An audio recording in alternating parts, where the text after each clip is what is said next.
Everyone, আমি জুই। আশা করি আপনারা সবাই ভালো আছেন। আমিও ভালো আছি। আজকে আপনাদের সাথে একটা ভয়ংকর একটা অভিজ্ঞতা আমার জীবনে শেয়ার করতে যাচ্ছি। যেটা হচ্ছে আমার নিউজিল্যান্ড ট্রিপটা ছিল। তো আমি আমার ফার্স্ট ফ্লাইটটা ক্যানসেল করেছি। কেন করেছি সেটা আমি আমার নেক্সট ব্লগে জানাবো। তো দেখতেই পাচ্ছেন আমি অলরেডি কুইন্স টাউনে ল্যান্ড করেছি। এইটা ছিল আমার জীবনের সবচাইতে একটা প্রাপ্তির মোমেন্ট। আমার বাচ্চা-কাচ্চা, আমার হাসব্যান্ড সবাই একদিন আগে কুইন্স টাউনে চলে এসছে। কিন্তু আমি কিভাবে এয়ারপোর্টে রয়ে গেলাম সেটা আমি আপনাদের সাথে শেয়ার করব। তো নামার সাথে, সাথে আপনাকে এই ডিক্লারেশন ফর্মটা ফিল আপ করতে হবে। সিডনিতে যখন আপনি ফ্লাই করবেন মেক সিউর আপনার যদি বাংলাদেশি পাসপোর্ট থাকে আপনি অবশ্যই ওদের আরেকটা ডিক্লারেশন ফর্ম আছে ওইটা আপনাকে ফিল আপ করতে হবে। তো সৌরভ চলে এসছে বাচ্চাদেরকে নিয়ে আমাকে রিসিভ করার জন্য। একটা হ্যাপি মোমেন্ট ফ্যামিলির স্বাভাবিক। একদিন আমি ছিলাম, আমার কোনো চাবি ছিল না, কিছু ছিল না।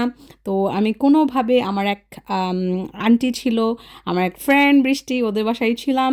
তো যাই হোক সৌরভকে বলছিলাম তোমরা খাওয়া দাওয়া করছো কি না, আমি খুব হাংরি। তো সৌরভ বলল আমাদের খাওয়া দাওয়া শেষ, তোমার জন্য আমি খাবার নিয়ে এসছি।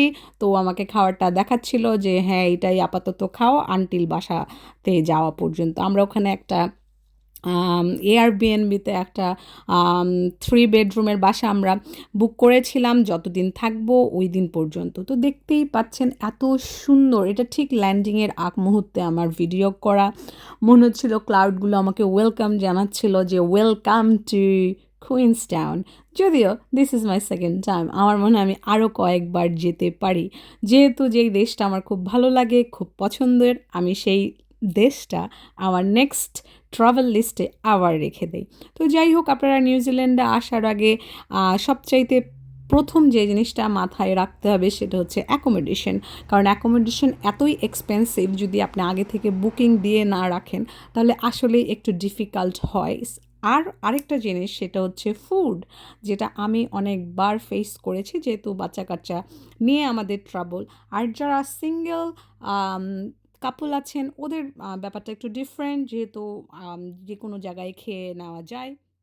তো যাই হোক সবাই ভালো থাকবেন, নেক্সট ব্লগের জন্য অপেক্ষায় থাকুন। ধন্যবাদ।